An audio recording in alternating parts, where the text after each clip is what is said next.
Praise Lord, praise Lord, praise Lord. Hallelujah, hallelujah, hallelujah. सबको जय मसीह की। जय मसीह की। परमेश्वर हमारा परमेश्वर नहीं, हम फिर डंके की चोट से कहते हैं, वो सारी सृष्टि का, सारी कायनात का परमेश्वर। Hallelujah, praise Lord. वो जब कुछ आश्चर्य कर्म करता है तो उसके लोग उसकी महिमा और वडियाई करते हैं एकदम से बलवंत होकर। आज के सुसमाचार के लिए परमेश्वर की बेटी प्रार्थना करेगी। सबको जय मसीह की। परमेश्वर आप सबके साथ है और आप सबसे बहुत प्रेम करता है। Hallelujah, hallelujah. महान परमेश्वर, सर्वशक्तिमान ईश्वर, जमीन आसमान दे मालिक ते खालिक, ਤੁਹਾਡਾ ਧੰਨਵਾਦ, ਤੁਹਾਡਾ ਸ਼ੁਕਰ ਕਰਦੇ ਸੁਆਮੀ। ਅੱਜ ਦੇ ਸੁੰਦਰ ਦਿਨ ਲਈ, ਸੁੰਦਰ ਸਮੇਂ ਲਈ, ਸੁੰਦਰ ਸੁਬਾਹ ਲਈ ਪਿਤਾ ਜੀ, ਜੋ ਸਾਡੀਆਂ ਜ਼ਿੰਦਗੀਆਂ 'ਚ ਬਖਸ਼ੀ ਪ੍ਰਭੂ, ਖੁਸ਼ੀਆਂ ਤੇ ਆਨੰਦ ਦਾ ਦਿਨ ਬਖਸ਼ਿਆ, ਤੰਦਰੁਸਤੀ ਦਿੱਤੀ ਪਿਤਾ ਜੀ, ਔਰ ਆਪਣੇ ਕਦਮਾਂ 'ਚ ਬੈਠਣ ਲਈ ਆਪਣਾ ਫਜ਼ਲ ਬਖਸ਼ਿਆ ਪ੍ਰਭੂ। ਇਹ ਸਭ ਤੁਹਾਡੀ ਦਇਆ, ਤੁਹਾਡੀ ਕਿਰਪਾ ਮੇਰੇ ਪਿਤਾ ਪਰਮੇਸ਼ਵਰ। ਤੁਹਾਡੀ ਬੇਟੀ ਹਿਰਦੇ ਤੋਂ ਤੁਹਾਡਾ ਧੰਨਵਾਦ, ਤੁਹਾਡਾ ਸ਼ੁਕਰ ਕਰਦੀ ਸੁਆਮੀ। ਜੋ ਸੇਵਾ ਬਖਸ਼ੀ ਪ੍ਰਭੂ, ਹਰ ਰੋਜ਼ ਵਚਨ ਦਿੰਦਿਆਂ ਪ੍ਰਚਾਰ ਕਰਨਾ, ਉਸ ਲਈ ਵੀ ਤੁਹਾਡਾ ਧੰਨਵਾਦ, ਤੁਹਾਡਾ ਸ਼ੁਕਰ ਕਰਦੇ ਹਾਂ। ਔਰ ਬੇਨਤੀ ਕਰਦੀ ਪਿਤਾ ਜੀ, ਹੁਣ ਤੁਸੀਂ ਆਪਣੇ ਵਚਨ ਦੇ ਅਨੁਸਾਰ ਸਾਡੇ ਵਿਚਕਾਰ ਆਓ ਔਰ ਵਚਨ ਪੜ੍ਹਨੀ, ਪ੍ਰਚਾਰ ਕਰਨੀ, ਸਾਡਾ ਮੂੰਹ ਬਣ ਕੇ ਬੋਲੋ ਪਿਤਾ ਜੀ, ਤਾਂ ਕਿ ਤੁਹਾਡਾ ਦਿੱਤਾ ਵਚਨ ਤੁਹਾਡੀ ਇੱਛਾ ਦੇ ਮੁਤਾਬਿਕ ਮੇਰੇ ਪਿਤਾ ਪਰਮੇਸ਼ਵਰ ਦੁਨੀਆ ਦੀ ਸ਼ੋਰ ਤੱਕ ਪਹੁੰਚੇ। ਤੁਹਾਡਾ ਧੰਨਵਾਦ, ਤੁਹਾਡਾ ਸ਼ੁਕਰ ਕਰਦੇ ਹਾਂ ਪ੍ਰਾਰਥਨਾ ਸੁਣਨ ਲਈ। ਪ੍ਰਾਰਥਨਾ ਪ੍ਰਭੂ ਯੀਸ਼ੂ ਦੇ ਸਮਰਥੀ ਤੇ ਪਵਿੱਤਰ ਨਾਮ ਵਿੱਚ ਮੰਗ ਲੈਂਦੇ ਹਾਂ, ਆਮੀਨ। आमीन। Hallelujah, hallelujah. सबको परमेश्वर में स्वागत है। हालेलुया। हमारी टोपी लगता है टेढ़ी हो गई है, तिरछी टोपी वाला। अब सुनिए, जब यहोशापात 3 राज्यों के लोगों से घिरा हुआ था, तब उसने परमेश्वर के भवन में जाकर दुहाई दी थी और उसको अपने प्यार में, अपने हृदय में से उलाहना भी दिया था कि तू सचमुच हमारे पितरों का परमेश्वर है। तूने उनको ऐसी कौमों के लिए रोका था कि इनको नाश मत करो। Hallelujah, praise Lord. अब यही लोग जो तेरे उकसाए हुए हैं, क्यों? क्योंकि ये लोग तब समझते थे, यानी कि इनके पूर्वज तब समझते थे कि परमेश्वर ने इनको, इजरायलियों को डरा दिया है कि अमोनियों और उनके साथियों से डर के निकल जाओ, और वो घमंड से भर गए थे। हालेलुया। और वो अहंकार में आ गए थे और आज तक उनकी पुश्तें इस बात को अपने हृदय में रख के बैठे हैं कि हम इजरायलियों से ताकतवर हैं, और आज ये फिर आक्रमण कर रहे हैं। ये सब एदोमी जितने भी लोग हैं, ये सारे के सारे आज हम पर आक्रमण कर रहे हैं। तू हमारी सहायता कर। जब यहोशापात परमेश्वर के भवन में ऐसी दुहाई दे रहा था, तब परमेश्वर ने उसकी दुहाई सुन ली थी, क्योंकि वो हृदय की गहराई से परमेश्वर की दुहाई दे रहा था और सच्चाई बता रहा था, क्योंकि अब वो परमेश्वर की ओर मुड़ा हुआ था। हालेलुया। तब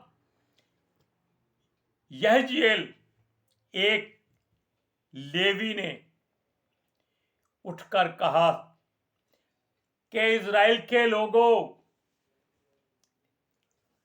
और सब यहूदियों और यरूशलेम के वासियों और राजा योशापात, तू भी उसकी प्रार्थना के आगे सर झुका के बैठा है। तू उसकी बात सुन। किसकी? जो सृष्टि का सृजनहार है, जिसकी अभी तू दुहाई दे रहा था। उसने तेरे लिए एक संदेश भेजा है, और संदेश इतना मजबूत है, बलशाली है, प्रभावशाली है कि तू सुनकर गदगद हो जाएगा। तू कहता है कि इन लोगों ने तेरे पूर्वजों की बात टाल दी थी, उनको कमजोर समझा था, जबकि उनका परमेश्वर आज भी उनकी सहायता कर सकता है और करता है। आज वो ऐसी बात करेगा जो तूने जीवन में कभी सोची ना होगी, कभी इस बात पर ध्यान नहीं दिया होगा कि तेरा इतना बड़ा परमेश्वर है जो सृष्टि का करता है, जिस पर तू भरोसा करता है उसकी बात पर भी वचन कर। वचन का मतलब है कि अपने हृदय को खोल और उसकी बात ध्यान से सुन। उसने कहा, यहोवा तुमसे यूं कहता है, इस भीड़ से मत डर। देखो, कहता है इस भीड़ से मत डर। यही बात उसने हिजकिया से भी कही थी, मत डर। और वो आपको भी हर रोज एक बार कहता है, हे मेरे बेटे, हे मेरी बेटी, मत डर। अब राजा यहोशापात की आंखें खुल गई जब उसने कहा कि इस भीड़ से मत डरो, तुम्हारा मन घबराए नहीं, कच्चा ना हो। कच्चे का मतलब होता है जिसको सामने मौत दिखाई देती है कि अब वो मरेंगे ही मरेंगे। वो तो कम से कम 1 लाख या 2 लाख होंगे, लेकिन जो भीड़ आ रही है वो लाखों की गिनती में है। और 10-10 आदमी, 20-20 आदमी अगर एक एक जन पर भारी पड़ेंगे तो क्या होगा? सारा का सारा योशापात का राज्य नाश हो जाएगा, जलाकर राख कर दिया जाएगा। क्यों? ये उनकी सोच थी, लेकिन परमेश्वर क्या सोचता है वो भूल गए थे। परमेश्वर ने उनको इसीलिए भेजा था कि वो लोग यहोशापात के सामने आपस में लड़कर मर जाएं, क्योंकि वो लूत के वंशज में थे। हमने पहले भी बताया था कि मत डर। कब? जब मूसा और यहोशू के समय में इन लोगों के इजरायलियों को अपने मार्ग से जाने नहीं दिया था, तब परमेश्वर ने कहा था इनको मत मारना, इनको मत छेड़ना, रास्ता बदल लेना। और आज वो कहते हैं अकड़े हुए, फूले हुए फिर रहे हैं कि आज हम इजरायलियों को नाश करके हटेंगे। कैसे नाश करेंगे? अरे उनका परमेश्वर कितना बलशाली है, इस बात को वो भूल गए थे। परमेश्वर उनका भी था, क्योंकि उनको इजरायलियों के हाथों से बचाया था। वो कहता है, क्योंकि यह युद्ध तुम्हारा नहीं है, ये यहोवा का युद्ध है, और जिसकी ओर से यहोवा लड़ता है उसको कभी डरने की जरूरत नहीं होती। दाऊद के समय भी कई बार उसको परमेश्वर कहता था, ये युद्ध तेरा नहीं है, ये यहोवा का युद्ध है। जब भी उसके लोगों पर भीड़ पड़ी थी, तब तब यहोवा ने ये वचन भेजा था, मत डरो। आज हम भी आपके सामने कहते हैं कि मत डरो, किसी मुश्किल से मत डरो। हालेलुया। अब सुनिए, कल उनका सामना करने को जाना। कौन कह रहा है? यहेजकीएल, जो एक लेवी था, उसने परमेश्वर की ओर से पवित्र आत्मा से भरपूर होकर इन इजरायलियों को और यहोशापात को और यहूदियों को और यरूशलेम के वासियों से ये बात कही थी कि डरो मत, ये युद्ध यहोवा का है, तुम्हें लड़ना नहीं पड़ेगा। वो कहता है, वो देखो, वो ये भी बता रहा है कि वो कहां तक पहुंच गए हैं। देखो खड़ा कहां है, बात कहां की कर रहा है। कहता है शीश की चढ़ाई पर, शीश कोई पहाड़ है, उसकी चढ़ाई पर वो चढ़ चुके हैं। यानी कि लाखों की गिनती में 3 राज्यों की सेना पहाड़ पर पहुंच चुकी है, और वो यरूअल नाम जंगल के सामने नाले के सिरे पर तुम्हें दिखाई दे जाएंगे। जब आप अपने लोगों को परमेश्वर की मर्जी से सेना को आगे ले जाएंगे, वो आपको दूर से दिखाई दे जाएंगे। लाखों की भीड़ खड़ी हुई दिखाई देगी, सुनो, कहता है इस लड़ाई में तुम्हें लड़ना ना होगा। देखो कितनी बड़ी बात यहोवा परमेश्वर अपने लोगों से कहता था, तुम्हें लड़ना नहीं पड़ेगा। क्यों नहीं लड़ना पड़ेगा? अब देखिए, इस बात को आप पढ़कर सुनाइए। 2 वचन हम पढ़कर सुनाते हैं। दूसरा इतिहास उसका 15 और 16 वचन। तब वह कहने लगा, हे सब यहूदियों, हे यरूशलेम के रहने वालों के राजा यहोशापात, तुम सब ध्यान दो।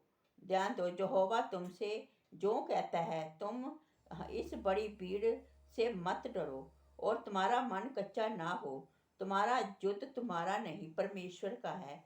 कल उनका सामना करने को जाना। देखो, वह शीश की चढ़ाई पर शीश की चढ़ाई पर आते हैं और जेरुअल नामक जंगल के सामने नाले के सिरे पर तुम्हें मिलेंगे। आगे बढ़ो। 17 फिर आ जाना। बस ठीक है। अब ध्यान से सुनिए इस बात को। आगे जो बात है वो 2 जगह हो चुकी है। क्या बात है? अब योशापात ने अपने लोगों से कहा कि डरो मत। क्यों ना डरो?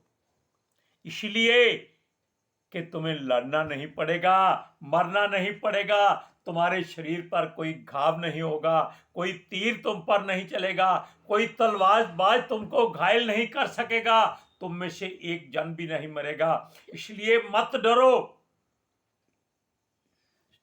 मत डरो, क्योंकि खड़े रहकर तुम्हें ठहरे रहना है और इस युद्ध में देखना है कि क्या होने वाला है। अपना बचाव यहोवा की ओर से देखना है। हालेलुया। वो कहता है मत डरो, तुम्हारा मन घबराए नहीं, कच्चा ना हो। कल उनका सामना करने को चलना, यहोवा तुम्हारे साथ रहेगा। जिसके साथ सृष्टि का परमेश्वर, सृष्टि का सृजनहार, सेनाओं का यहोवा आगे आगे अगुवाई करे, उसको आगे से कौन रोक सकता है? कोई नहीं रोक सकता, कोई मार नहीं सकता, कोई डरा नहीं सकता। क्यों? यहोवा एक जलन रखने वाला परमेश्वर है और उसकी आग जब जलती है तो वो अपने और अपने लोगों के बैरियों को नाश करता जा रहा है। वो कहता है धर्मी को वो प्रेम करता है, लेकिन दुष्टों का वो सत्यानाश करता है। ये वचन आपने बहुत बार पढ़ा होगा। हालेलुया। अब सुनिए इस बात को। पहले हम आपको एक वचन और पढ़ाते हैं। निर्गमन कितना वचन है? 13-14। हाँ, निर्गमन की पुस्तक 14 अध्याय उसका 13 और 14 वचन पहले हम आपको पढ़कर सुना दें कि क्या होने वाला है। मूसा ने लोगों से कहा, डरो मत, खड़े रहो, वह उद्धार का काम देखो जो यहोवा आज तुम्हारे लिए करेगा। क्योंकि जिन मिस्रियों को तुम आज देखते हो उनको फिर कभी ना देखोगे। आज देखते हो। जिन मिस्रियों को तुम आज देखते हो उनको फिर कभी ना देखोगे। यहोवा आप ही तुम्हारे लिए लड़ेगा, इसलिए तुम चुपचाप खड़े रहो। अब यहां हम आपको 2 चंद लाइनें सुनाएंगे। डरो मत, चुपचाप खड़े रहो, खुदा की नजात के काम देखो। खड़ो मत और डरो मत, चुपचाप खड़े रहो, खुदा की नजात के काम देखो। ये बात, ये वचन, ये भजन कितना असीम, कितना प्यारा है और इस बात पर ये भजन लिखा गया है।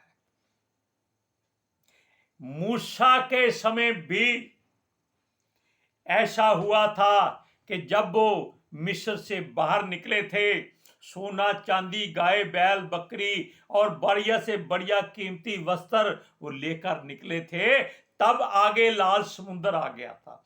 यहोवा चाहता था कि ये देखते हैं क्या करते हैं, किस तरह डरते हैं। क्या ये समुद्र से डरते हैं? नहीं। तब उसने फिरौन का मन कठोर किया और उसको कहा कि सेना लेकर इनके पीछे जा, इनको डरा। ये देखते हैं कि परमेश्वर के बात पर सच्चाई को जानते हैं कि नहीं जानते, कि ये लोग परमेश्वर के वचन पर विश्वास करते हैं कि नहीं करते। उन्होंने परमेश्वर ने फिरौन का मन इतना कठोर कर दिया कि वो अपनी सारी सेना लेकर इनके पीछे पहुंच गया। आगे समुद्र है, पीछे फिरौन की सेना है, और वो सब लोग मूसा के विद्रोह करने लगे। क्या हमारे पास यहां मृत्यु ही मृत्यु है? क्या मिस्र में हमारे लिए कब्रें नहीं थी? अगर वहां मर जाते तो अच्छा था। यहां पर आगे समुद्र में डूबकर मरेंगे, मछलियां खा जाएंगी। पीछे फिरौन के सेना के लोग खड़े हैं, वो काट काट कर टुकड़े कर देंगे। परमेश्वर ने मूसा के द्वारा उनसे कहा था कि मत डरो, जिन इजरायलियों को तुम आज देख रहे हो, आज के बाद कभी ना देखोगे। ये परमेश्वर का वचन है। तब मूसा पर पवित्र आत्मा गहराई से भरपूरी से उतरा था। कहता है इनको दोबारा मत देखोगे। क्यों ना देखोगे? क्योंकि जो परमेश्वर करने वाला था वो सोच नहीं सकते थे। हुआ क्या? परमेश्वर ने सारी रात पुरवाई बहाई और समुद्र को दो भागों में बांट दिया। इतना चौड़ा हो गया कि वहां से जो 15-20 लाख इजरायली थे पैदल निकल गए।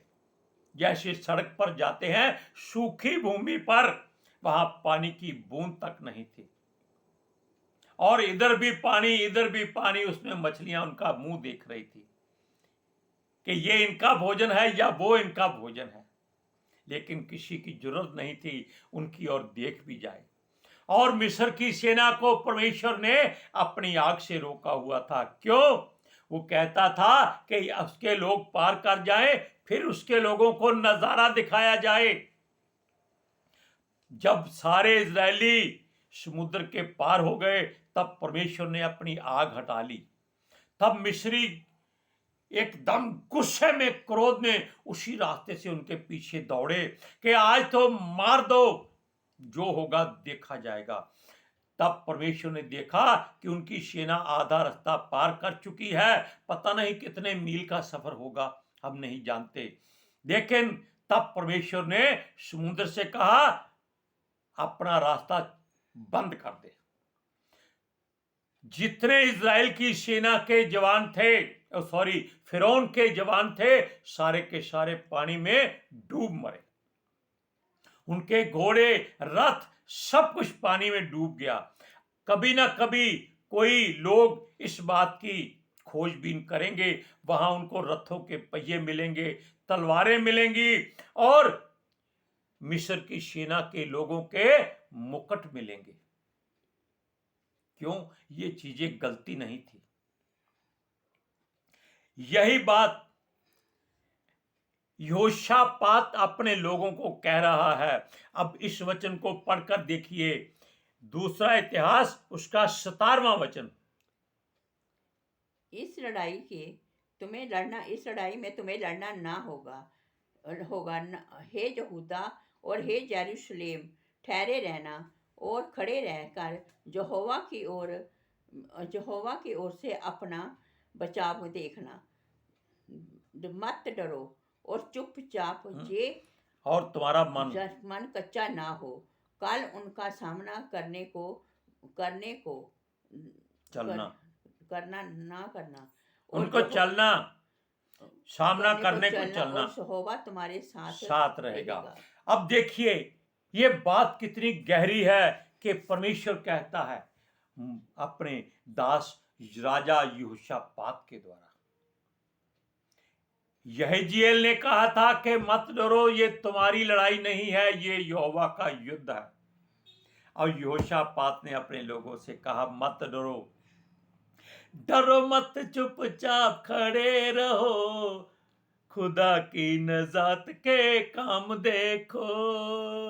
ये बात कितनी प्यारी है, कितनी अच्छी है कि परमेश्वर आपका युद्ध लड़ने के लिए तैयार है। अगर आप डरे नहीं, उस पर विश्वास करें, उस पर भरोसा करें। Hallelujah, praise Lord. आज के सुसमाचार के लिए हम विनती करते हैं कि परमेश्वर की बेटी प्रार्थना करे। Hallelujah. Thank you Jesus, thank you Lord, thank you ਪਿਤਰ ਆਤਮਾ ਜੀ। ਤੁਹਾਡਾ ਧੰਨਵਾਦ, ਤੁਹਾਡਾ ਸ਼ੁਕਰ ਕਰਦੇ ਸਵਾਮੀ, ਸਾਡੇ ਵਿਚਕਾਰ ਆਉਣ ਲਈ, ਵਚਨ ਪੜ੍ਹਨੇ 'ਚ, ਪ੍ਰਚਾਰ ਕਰਨੇ 'ਚ, ਸਾਡਾ ਮੂੰਹ ਬਣ ਕੇ ਬੋਲਣ ਲਈ ਪਿਤਾ ਜੀ ਤੁਹਾਡਾ ਧੰਨਵਾਦ, ਤੁਹਾਡਾ ਸ਼ੁਕਰ ਕਰਦੇ ਸਵਾਮੀ। ਸੱਚਮੁੱਚ ਖੁਦਾ ਤੁਹਾਡਾ ਦਿੱਤਾ ਵਚਨ ਤੁਹਾਡੀ ਇੱਛਾ ਦੇ ਮੁਤਾਬਿਕ ਮੇਰੇ ਪਿਤਾ ਪਰਮੇਸ਼ਵਰ ਦੁਨੀਆ ਦੀ ਸ਼ੋਰ ਤੱਕ ਪਹੁੰਚੇ, ਲੋਕ ਸੁਣਨ ਔਰ ਸੱਚਾਈ ਨੂੰ ਜਾਣਨ ਔਰ ਸੱਚਾਈ ਉਹਨਾਂ ਨੂੰ ਆਜ਼ਾਦ ਕਰੇ ਪਿਤਾ ਜੀ। ਮੈਂ ਤੁਹਾਡਾ ਧੰਨਵਾਦ, ਤੁਹਾਡਾ ਸ਼ੁਕਰ ਕਰਦੀ ਸਵਾਮੀ। ਔਰ ਤੁਹਾਡੇ ਬੱਚੇ ਹਮੇਸ਼ਾ ਪ੍ਰਭੂ ਯੀਸ਼ੂ ਤੁਹਾਡੇ ਨਾਮ ਵਿੱਚ, ਤੁਹਾਡੇ ਅਨੁਗ੍ਰਹਿ ਔਰ ਸ਼ਾਂति 'ਚ बने रहें। आमीन। आमीन, हालेलुया। हम इसलिए विनती करते हैं कि बाइबल को खोज में पढ़ो, यानी खोज का मतलब है उसके वचनों को पढ़ो और जानो कि ये बातें तुम्हारे जीवन में काम आएंगी। डरो मत, चुपचाप खड़े रहो, खुदा की नजात के काम देखो।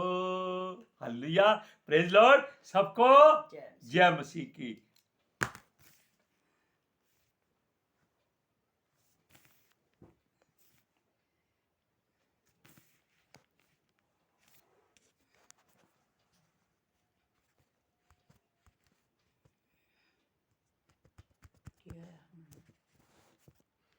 बंद हो जा भाई।